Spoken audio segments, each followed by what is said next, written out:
Merci, Monsieur le Président. Monsieur le Premier ministre, avec la reprise économique, nous assistons à la flambée des prix du carburant, mais aussi à une hausse historique des prix du gaz, sans oublier en bas de la chaîne le surenchérissement des produits de consommation. Cela se traduit concrètement pour nos concitoyens par un coût moyen du plein d'essence ou de gazole en hausse de 18 € par rapport à l'année dernière, à la même période pour un plein de 50 litres. Concernant le gaz, un Français paye aujourd'hui 1 500 € pour une consommation moyenne annuelle d'un foyer composé de 4 personnes. Ce même Français payait 850 € au mois d'octobre de l'année dernière pour la même consommation, soit une perte de 650 € en une seule année. Alors que fait le gouvernement pour répondre à cette explosion des prix de l'énergie? Vous dégainez une indemnité inflation de 100 € distribuée à tous les Français touchant moins de 2 000 € net par mois. Ce dispositif, censé être juste et efficace, est en réalité une véritable mascarade. Qui, croyez-vous, l'aurait à moins de 6 mois d'une élection présidentielle avec ce billet de 100 € à l'effigie du président Macron? Que faites-vous de la mère célibataire avec 2 enfants qui gagne 2 050 € net par mois et qui doit prendre sa voiture pour aller travailler? Que faites-vous du retraité qui touche légèrement plus de 2 000 € et qui doit faire 30 km pour aller chez le médecin? Que se passe-t-il une fois les 100 € dépensés? Pensez-vous que les Français vont oublier leurs problèmes de fin de mois? Votre prime ne tient pas compte de l'évolution dans le temps des prix du carburant et du gaz. Nous vous avons pourtant proposé de baisser la TVA sur les carburants ainsi que des mesures ciblées. Silence sur les bancs du gouvernement.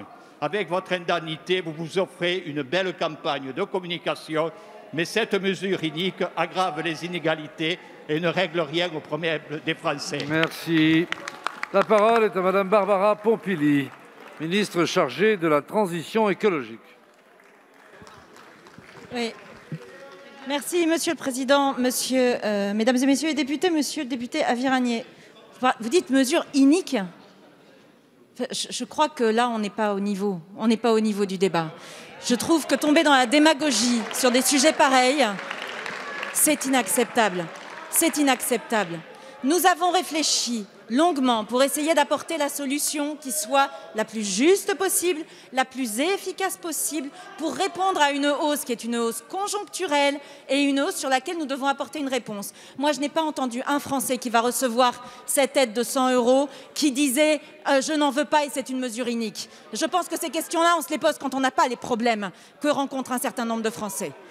La première chose que je veux vous dire, c'est que nous avons regardé tout simplement pour une personne qui fait à peu près 80 km par jour, 5 jours par semaine.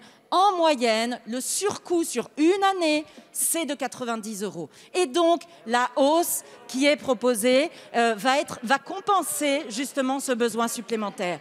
Ceci vient s'ajouter à des aides qui ont été annoncées par le Premier ministre pour aider à faire face à la hausse du gaz, à la hausse de l'électricité, qui vont avoir un impact sur nos concitoyens, pour lesquels nous avons augmenté le chèque énergie et pour lesquels nous avons décidé de contenir la hausse de l'électricité et de contenir la hausse du gaz.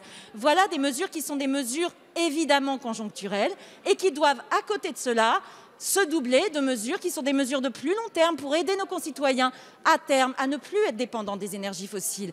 Donc c'est ce que nous faisons, notamment avec le bonus pour l'achat de véhicules électriques et la prime à la conversion qui vont être poursuivies l'année prochaine, avec les aides que nous avons apportées qui ont été votées par le Parlement pour aider nos concitoyens à isoler leur logement, pour avoir moins de dépenses sur leurs factures.